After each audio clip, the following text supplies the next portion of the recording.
Exactly हम उनको obtain नहीं कर सकते हैं। जैसे मेरे पास जो नंबर के हैं परफेक्टली स्क्वायर नहीं है, ठीक है।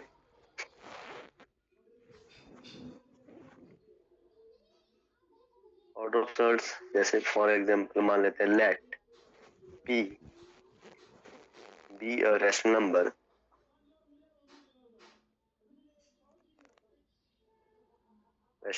and m be a positive integer such that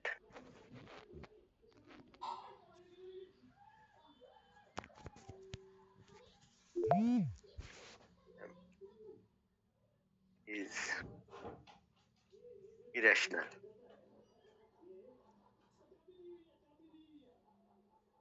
ठीक है। then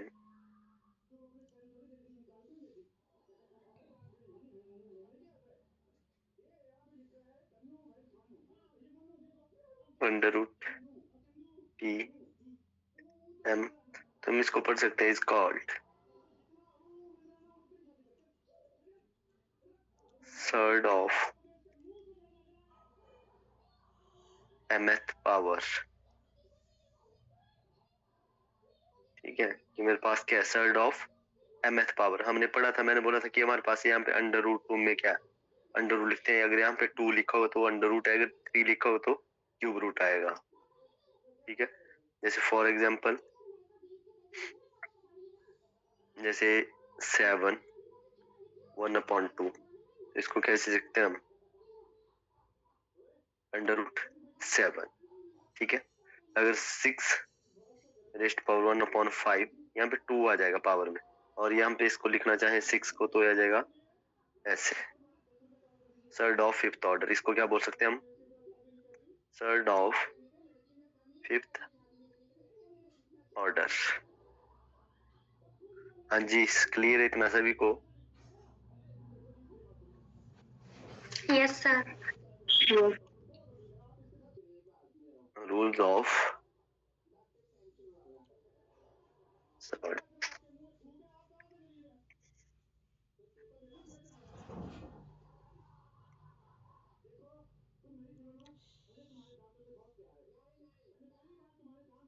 जो फर्स्ट है वो है, अगर मेरे पास under root p power m, इसका मतलब है p 1/m। सेकंड रूल है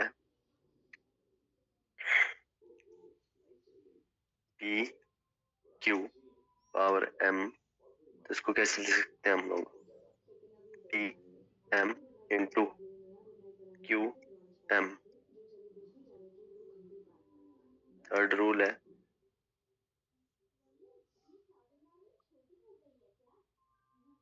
under root p over q mth power, तो इसमें लिख सकते हैं p mth power over under root mth power q। Fourth है p mth power rest power m, तो ये क्या जाएगा, सिंपल p। फिफ्थ है under root p m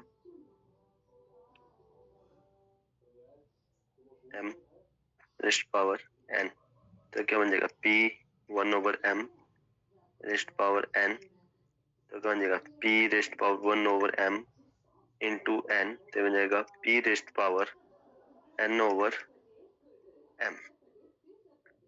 clear इतना? Yes sir. इसके कुछ रूल हैं सर्ट्स के। ऐसे ही मेरे पास आता है इंडिसेस,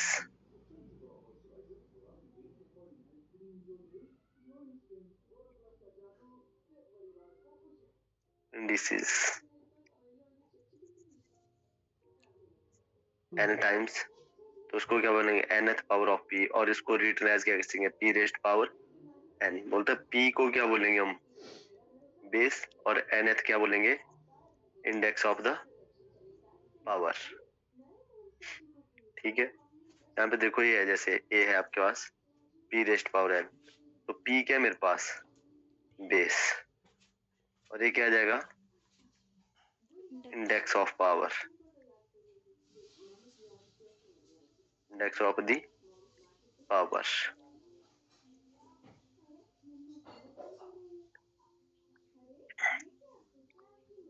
रूल्स n कि जब मेरे पास बेस सेम हो तो पावर्स क्या होंगी इस केस में एड्स हो जाएंगी। जब बेस सेम हो तो पावर क्या होती है ऐड होती है। ऐसे ही मेरे पास p rest power m divided by p rest power n, या फिर p rest power m divided by p rest power n is equal to p rest power m minus n। जब मेरे पास बेस सेम हो और divide में हो तो powers क्या होंगी सब्सट्रैक्ट होंगी। थर्ड है p rest power m bracket n, तो इस केस में क्या हो जाएगा p rest power m into n। Next है मेरे पास p q n, तो इस केस में बन जाएगा p rest power n into q rest power n। Fifth rule है p over q rest power n, कि जब मेरे पास क्या है पावर सेम हो बट बेस अलग अलग हो तो क्या बन जाएगा इसमें p rest power n divided by q rest power n।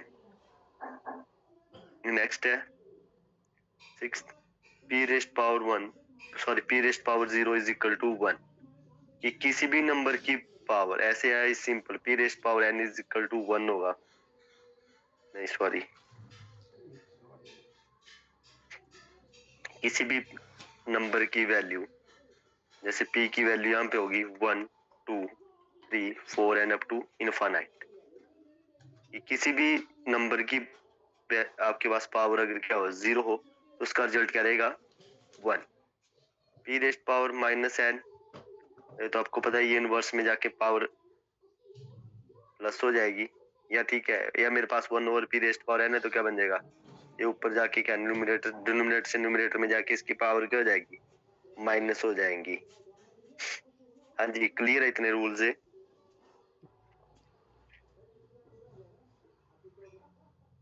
To 56 rest power 3 over 4।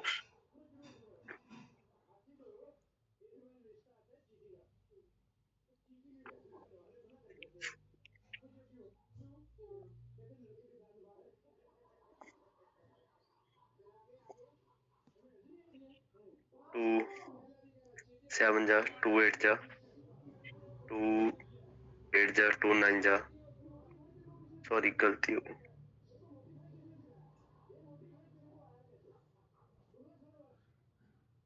2 2 1 2 2 2 4 2 8 जा 2 6 जा 2 4 जा 2 3 जा 2 2 जा 2 16 2 8 2 4 2 2 और 8 3 by 4, तो 2 रेस्ट पावर 8 इंटू 3 by 4, 4 2 जा 8, 2 rest power 2 into 3, 2 rest power 6 कितना होता है मेरे पास, यहीं से देख लो 1 2 3 4 5 6, तो 2 रेस्ट पावर 6 में से 64।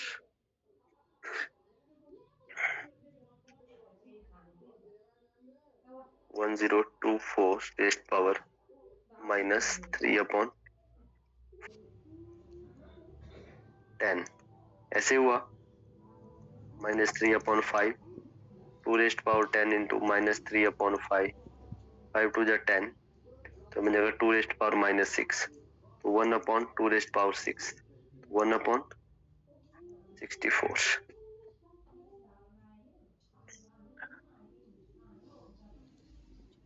Clear? Yes, sir. Next test में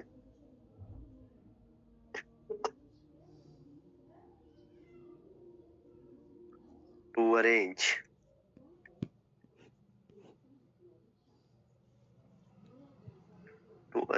the surds in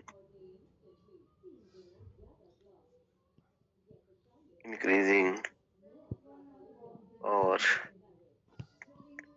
decreasing order। मेरे पास कुछ सर्च दिए होंगे, आपको क्या करना है, आपने इंक्रीजिंग और डिक्रीजिंग ऑर्डर में अरेंज करना है उनको।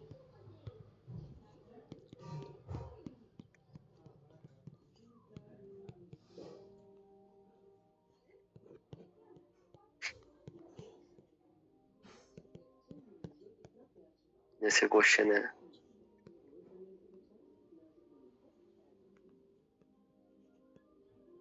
Arrange under root 3 power 4 2 and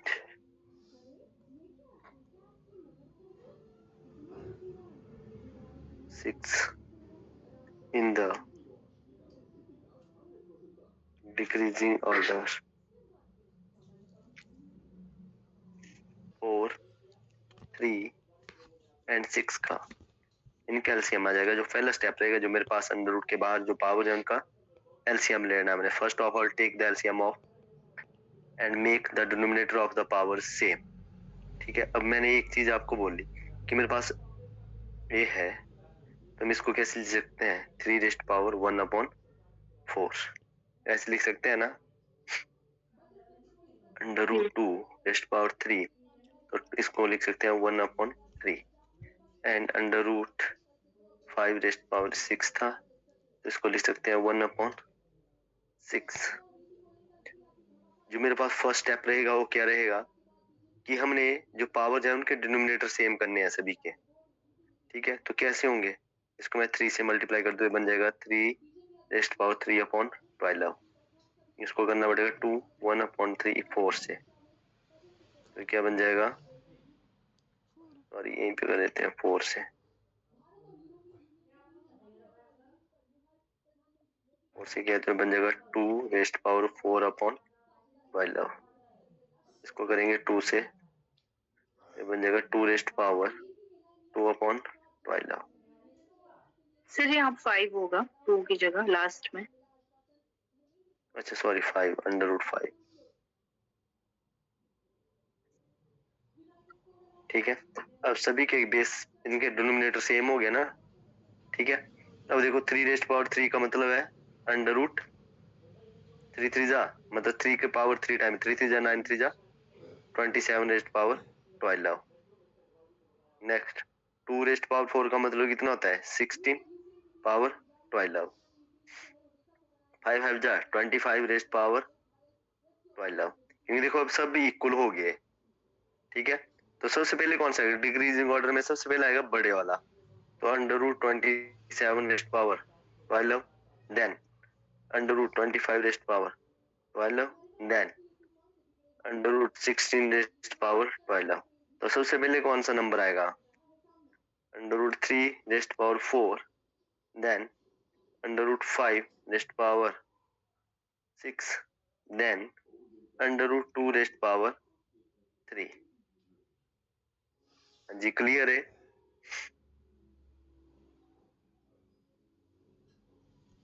क्योंकि जब एक चीज देखो, तो यहाँ पे क्या था, ये था मेरे पास सिंपल 3 रेस्ट पावर 3/12। तो इसका मतलब इसको ऐसे लिख सकते हैं ना, 3 रेस्ट पावर 3 और 8/12, 3 3 जा 9 3 जा 27 rest power 12।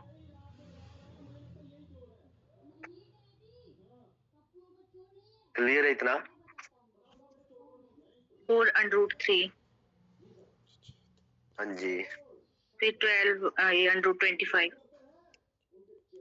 Under root 25 rest power 12 ये आ गया सबसे लास्ट। देखो सबसे पहले मैंने बोला था कि हम क्या करेंगे, एलसीएम लेंगे। 4 6 एंड 12 का एलसीएम आ जाएगा इनका 12, देन 4 ए पावर 4 था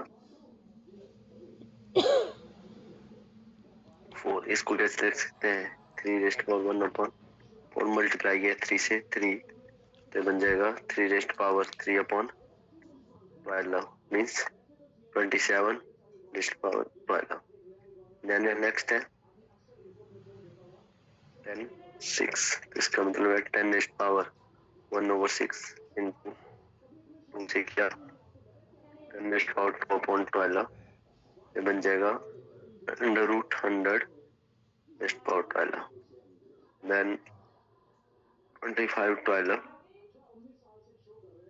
25 1 अपॉन 12 ये तो 1 अपॉन 12 भी था तो क्या बन जाएगा 25 12। तो सिंपल सबसे पहले कौन आएगा 12 देन 27 12 देन 25 सिंपल सी बात है। सबसे पहले under root 10 power 6 then 3 4 then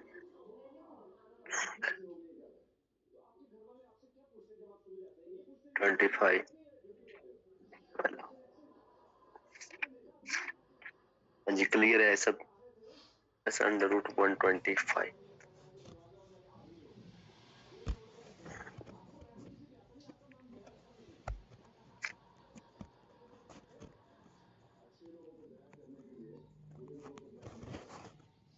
ठीक है अब समझना इसको कि कैसे कर सकते हैं। देखो 80 है 80 का प्राइम फैक्टर करूंगा तो क्या बन जाएगा 2 40 20 2 10 2 5 तो 2 2 पेयर बन जाएगा।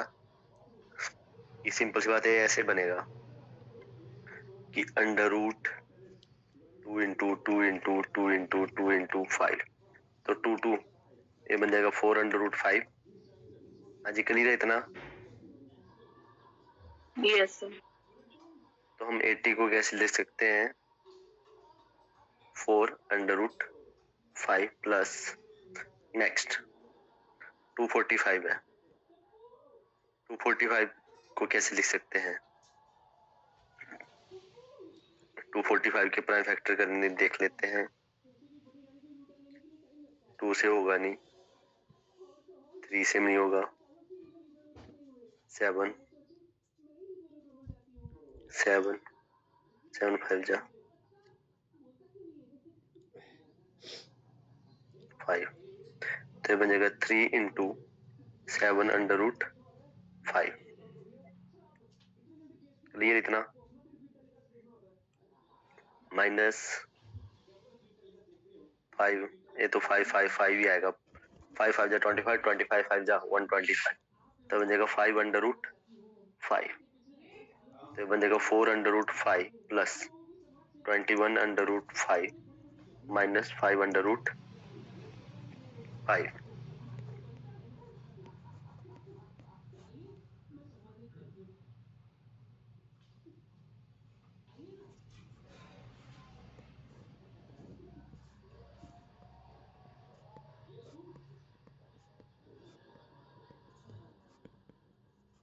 अब देखो इजी है ना करना। 4 प्लस ये बन जाएगा 25 under root 5 minus 5 under root 5 25 minus 5 ये बन जाएगा 20 अंडर रूट 5।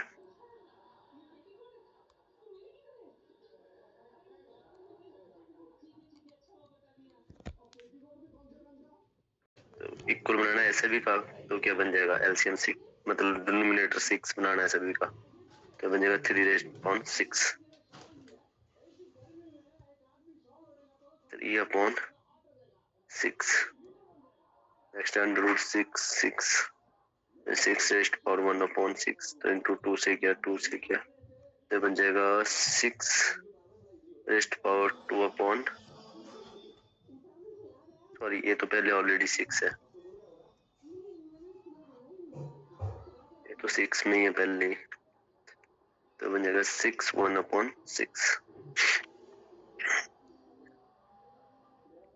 इधर से इसको भी करना हो तो 5⁻125, ये बन जाएगा 1/6। नेक्स्ट है 4 4⁻1/3, 2 से किया तो ये बन जाएगा 4⁻1/2/6। तो 4 4 जा 16 1/6। अब सभी की पावर सेम हो गया तो हम इजीली फाइंड आउट कर सकते हैं कि 125⁻1/6 इंटू 6⁻1/6 इंटू 16⁻1/6। तो बेस सेम है, पावर सेम है तो बेस मल्टीप्लाई हो जाएंगे आपस में। 16 1/6। जब इसको मल्टीप्लाई करेंगे तो कितना बन जाएगा, बन जाएगा 12,000⁻1/6।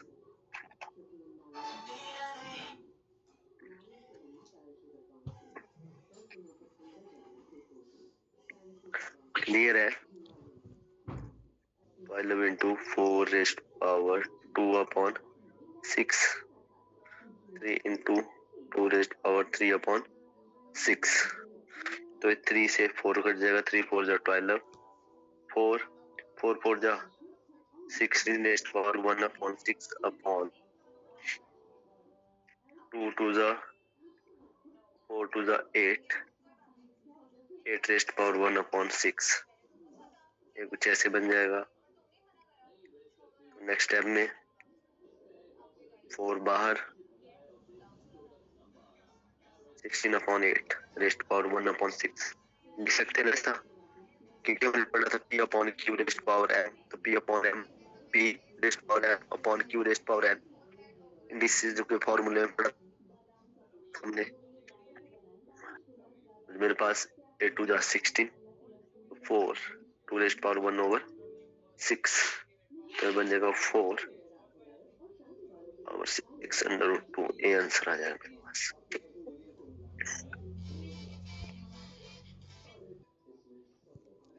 √6 plus √6 plus √6 plus √6 plus and up to so on।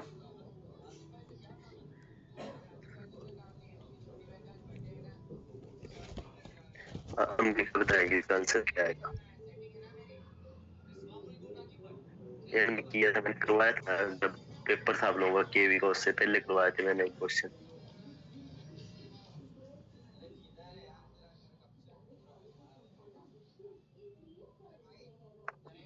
Into m+1, जो मेरे पास गिवन नंबर है। अब 6 है, 6 के फैक्टर क्या क्या बनेगा, 1 2 और 3। अगर मैं m को 2 ले लेता हूँ तो m+1 कितना बन जाएगा, इसमें 3 बन जाएगा। जब भी मेरे पास पॉजिटिव केस रहेगा कि बीच में प्लस का साइन है, तो मेरे पास जो आंसर रहेगा आपका वो रहेगा m+1 वाला फैक्टर। अगर मेरे पास प्लस मिल गया नंबर तो इसका आंसर रहेगा 3, इसका आंसर आ जाएगा 3। ठीक है। सेम अगर मेरे पास सेम मैं ये क्वेश्चन बोल लूं कि √6 माइनस √6 माइनस √6 माइनस √6, इस तरीके से चला हुआ है क्वेश्चन। तो इस केस में मेरे पास जो m फैक्टर है वो आंसर रहेगा कि m लिया था हमने 2 और m+1 आ रहा है 3। तो जो मेरा इस केस में आंसर रहेगा वो रहेगा m factor is equal to 2। कि जब भी बीच में मेरे पास देखो √6 प्लस √6 प्लस √6, तो जो मेरे पास फैक्टर बनेगा, ठीक है, तो कौन सा m+1 फैक्टर, जो बड़े वाला फैक्टर है वो रहेगा। और बस ध्यान इतना रखना है कि फैक्टर इस तरीके से बनना चाहिए कि जो फर्स्ट फैक्टर है उससे जो सेकंड फैक्टर बनेगा, सेकंड फैक्टर आपका 1 मोर रहना चाहिए प्रीवियस फैक्टर से, एक ज्यादा रहना चाहिए।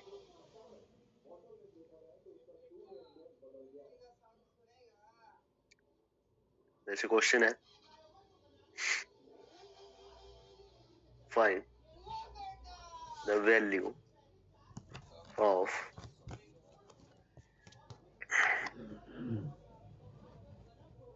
under root 12 minus under root 12 minus under root 12 minus under root 12.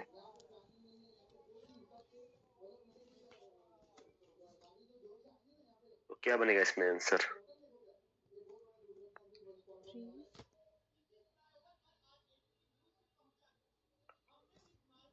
ये तो ऐसे देख के ही हो रहा है। सर 3 3 4 जा 12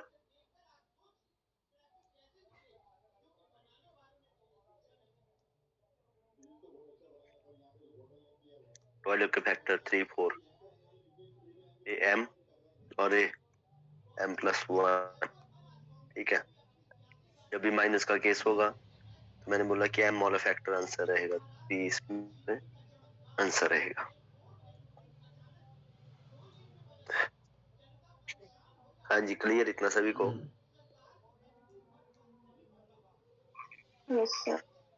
यस सर। किसी का कोई डाउट हो